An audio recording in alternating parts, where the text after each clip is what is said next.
السلام علیکم۔ یہ اس وقت کا قصہ ہے جب مال و دولت سے زیادہ انسان کے الفاظ کی قیمت زیادہ ہوا کرتی تھی، مگر اسی دور میں کچھ ایسے سفید پوش بھی تھے جو عبادت کی چادر اوڑھ کر لوگوں کے ایمان لوٹا کرتے تھے۔ عثمان نامی ایک نوجوان جس نے اپنی جوانی کے 10 سال پردیس کی خاک چھانی تھی، جب اپنے وطن واپس لوٹا تو اس کے پاس ایک سوتی تھیلی تھی جس میں اس کی پوری زندگی کی کمائی 1000 سرخ اشرفیاں موجود تھیں۔ عثمان کا تعلق ایک معزز خاندان سے تھا، مگر اب اس کا کوئی وارث زندہ نہ تھا۔ اسے اپنے آبائی گاؤں جانا تھا، مگر راستہ خطرناک تھا اور جنگل میں ڈاکوؤں کا راج تھا۔ اسے مشورہ دیا گیا کہ شہر کے سب سے بڑے تاجر اور دیانتدار شخص شیخ ادریس کے پاس اپنی امانت رکھوا دے۔ شیخ ادریس کا رعب ایسا تھا کہ لوگ ان کی قسم کھایا کرتے تھے۔ عثمان ان کی حویلی پہنچا جہاں شیخ صاحب تسبیح پڑھنے میں مصروف تھے۔ عثمان نے اپنی داستان انہیں سنائی اور تھیلی ان کے قدموں میں رکھ دی۔ شیخ صاحب نے مسکرا کر کہا، بیٹے، امانت داری تو ہمارا شیوا ہے۔ جاؤ، اس الماری کے پیچھے ایک چھوٹا سا خفیہ خانہ ہے، وہاں اپنی تھیلی خود اپنے ہاتھ سے رکھ دو اور جب واپس آؤ تو یہیں سے اٹھا لینا۔ عثمان کو شیخ صاحب کی تقوی پر اتنا بھروسہ ہوا کہ اس نے کسی گواہ یا تحریر کی ضرورت محسوس نہ کی اور وہ رخصت ہو گیا۔ مگر وہ یہ نہیں جانتا تھا کہ شیخ ادریس نے برسوں سے اپنی پارسائی کا جال صرف اس لیے بچھایا ہوا تھا کہ ایک دن کوئی بڑا شکار ہاتھ لگے گا۔ 3 ماہ بعد عثمان واپس آیا۔ وہ سیدھا شیخ کی محفل میں پہنچا جہاں شہر کے معززین بیٹھے تھے۔ عثمان نے بڑے ادب سے کہا، شیخ صاحب، میں واپس آ گیا ہوں، اپنی امانت لینے حاضر ہوا ہوں۔ شیخ صاحب نے تسبیح روکی، تعجب سے عثمان کو سر سے پاؤں تک دیکھا اور بولے، کون ہو تم میاں اور کیسی امانت؟ عثمان کا خون خشک ہو گیا۔ اس نے یاد دلایا وہی اشرفیاں جو میں نے الماری کے پیچھے رکھی تھیں۔ شیخ صاحب نے کہا لگا کر ہنسنا شروع کر دیا اور اپنے ملازموں سے کہا، دیکھو بھائیو، آج کل کے فراڈیے کتنے نڈر ہو گئے ہیں، مجھ پر الزام لگا رہے ہیں۔ ملازموں نے عثمان کو دھکے دے کر حویلی سے نکال دیا۔ عثمان در بدر بھٹکا مگر کوئی اس کا یقین کرنے کو تیار نہ تھا، کیونکہ شیخ کا نام ہی بہت بڑا تھا۔ آخر کار کسی نے اسے مشورہ دیا کہ قاضی ایاز کے پاس جاؤ، جو انسانوں کا چہرہ دیکھ کر سچ بتا دیتے ہیں۔ قاضی ایاز نے جب عثمان کی بات سنی تو وہ سمجھ گئے کہ معاملہ کافی سنگین ہے۔ انہوں نے عثمان سے کہا کہ تم نے کہا تھا کہ الماری کے پاس ایک کھڑکی تھی جہاں سے تمہیں باہر کا منظر دکھ رہا تھا۔ عثمان نے کہا، جی علی پناہ، وہاں سے ایک بوڑھا نیم کا درخت نظر آ رہا تھا جو کہ کافی گھنا تھا۔ قاضی صاحب نے کہا، جاؤ اس درخت کو میرا پیغام دو کہ قاضی نے تمہیں گواہی کے لیے طلب کیا ہے۔ عثمان کے جانے کے بعد قاضی نے شیخ ادریس کو بلایا۔ شیخ صاحب بڑے مزے سے آئے، جیسے ان پر کوئی الزام ہی نہ لگا ہو۔ قاضی نے انہیں اپنے پاس بٹھا لیا اور ادھر ادھر کی باتیں شروع کر دیں۔ قاضی نے بڑی ہوشیاری سے ایک فرضی کیس کا ذکر کیا کہ ایک یتیم کی جائیداد کا فیصلہ کرنا ہے اور میں چاہتا ہوں کہ آپ جیسے معتبر شخص کو اس کا نگراں بنا دوں۔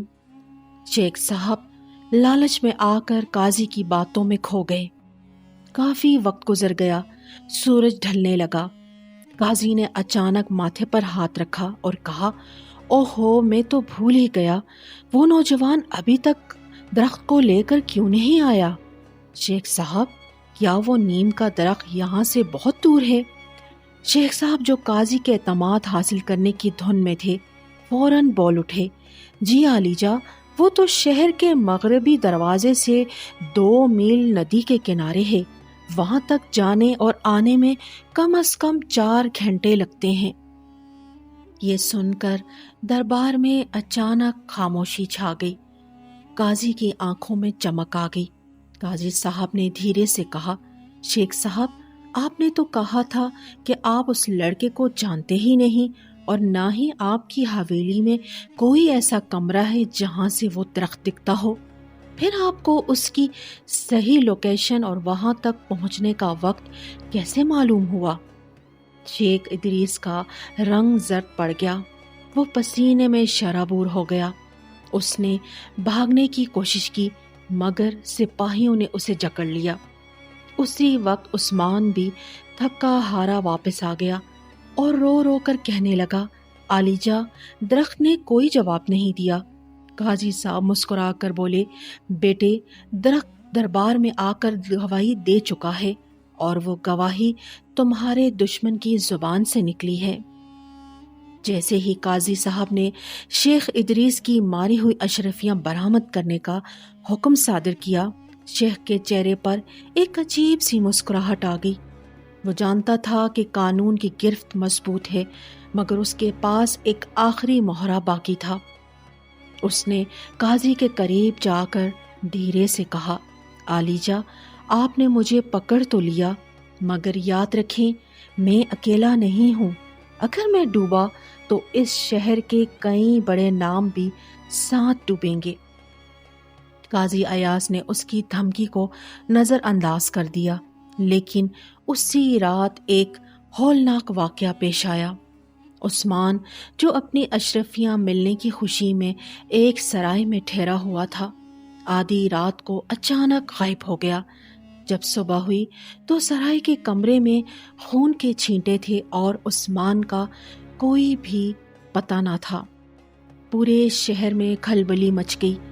لوگوں نے کہنا شروع کر دیا کہ شیخ ادریس کے کارندوں نے عثمان کو ٹھکانے لگا دیا ہے تاکہ گواہی ختم ہو جائے۔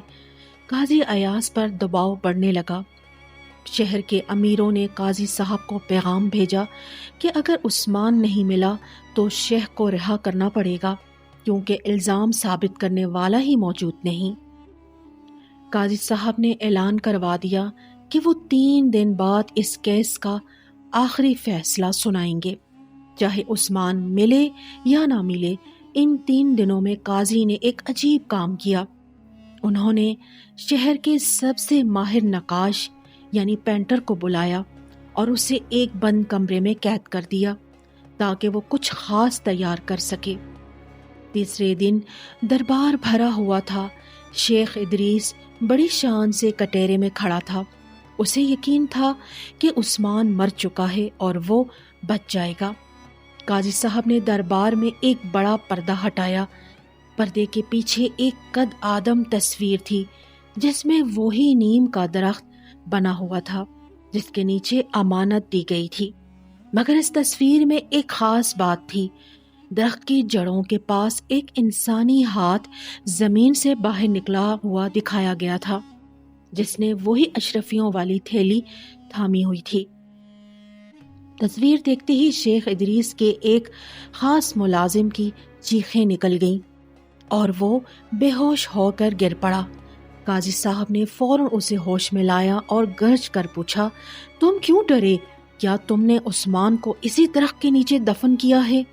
وہ ملازم خوف کے مارے ٹوٹ گیا اور بولا، رحم عالیجا، ہمیں شیخ صاحب نے حکم دیا تھا کہ عثمان کو مار کر اسی درخت کے نیچے دبا دیا جائے تاکہ لوگ سمجھیں کہ درخت نے ہی اسے نگل لیا ہے، کیونکہ وہ درخت کافی منحوس مشہور تھا۔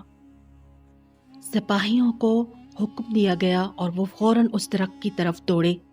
زمین کھودی گئی مگر وہاں سے عثمان کی لاش نہیں بلکہ ایک زندہ عثمان برآمد ہوا۔ دراصل قاضی ایاز کو پہلے ہی شک تھا کہ شیخ ایسا کچھ کرے گا۔ انہوں نے عثمان کو پہلے ہی اپنی حفاظت میں لے لیا تھا اور سرائے میں خون کے چھینٹے ایک سوچی سمجھی منصوبہ بندی کا حصہ تھے تاکہ قاتلوں کو اس درخت تک پہنچایا جا سکے جہاں وہ ثبوت چھپانا چاہتے تھے۔ وہ تصویر صرف ایک نفسیاتی جال تھی تاکہ مجرم خود اپنا جرم قبول کر لیں۔ قاضی صاحب نے شیخ ادریس کو عبرتناک سزا سنائی اور اس کی تمام جائیداد ضبط کر لی۔ عثمان کو نہ صرف اس کی اشرفیاں ملی بلکہ اسے اس ایمانداری کے عوض شہر کا خزانچی مقرر کر دیا گیا۔ تاریخ کے اس سنہرے قصے نے ہمیں ایک ایسی سچائی سے روشناس کرایا جو آج بھی اتنی ہی زندہ ہے جتنی صدیوں پہلے تھی۔ شیخ ادریس نے مٹی کی اشرفیوں کے لیے اپنی آخرت اور عزت دونوں داؤ پر لگا دی، مگر وہ یہ بھول گیا تھا کہ انسان کی مٹھی میں صرف وہی کچھ رہتا ہے جو اس نے بانٹا ہوتا ہے، اور جو اس نے چھینا ہوتا ہے وہ تو سانپ بن کر اسی کو ڈس لیتا ہے۔ لوگ کہتے ہیں کہ انصاف میں دیر ہو سکتی ہے، مگر یاد رکھیے جب زمین کے منصف خاموش ہو جائیں اور گواہ مکر جائیں تو عرش والا بے جان درختوں اور گونگی دیواروں سے بھی سچ اگلوا لیتا ہے۔ عثمان کی اشرفیاں تو محض ایک ذریعہ تھیں، اصل امتحان تو شیخ کی نیت اور قاضی کی بصیرت کا تھا۔ جاتے جاتے بس اتنا یاد رکھیے گا، دھوکے کی بنیاد پر کھڑی کی گئی عمارت کتنی ہی بلند کیوں نہ ہو، سچ کی ایک دستک اسے ریت کے ڈھیر میں تبدیل کر دیتی ہے۔ کسی کی امانت میں خیانت کر کے آپ دنیا تو جیت سکتے ہیں، مگر اپنا وہ سکون ہار جاتے ہیں جو کائنات کی تمام اشرفیاں مل کر بھی نہیں خرید سکتی۔ سچ کہتا ہے کوئی کہ ظلم کی ٹہنی کبھی پھیلتی نہیں اور ناؤ کاغذ کی کبھی بھی چلتی نہیں۔ انصاف صرف وہ نہیں جو عدالتوں میں نظر آئے، اصل انصاف وہ ہے جو انسان کے ضمیر کو مطمئن کر دے۔ اس کہانی نے آپ کے دل کو چھوا ہے تو اسے لائک اور شیئر کر کے سچائی کا پیغام پھیلانے میں ہمارا ساتھ دیں۔ ایسی ہی مزید حکمت بھری داستانوں کے لیے اس چینل کو سبسکرائب کر کے سفر کا حصہ بنیں۔ آپ کی محبت ہی ہماری اصل کامیابی ہے۔ اپنا اور اپنے پیاروں کا بہت خیال رکھیں۔ اللہ حافظ، فی امان اللہ۔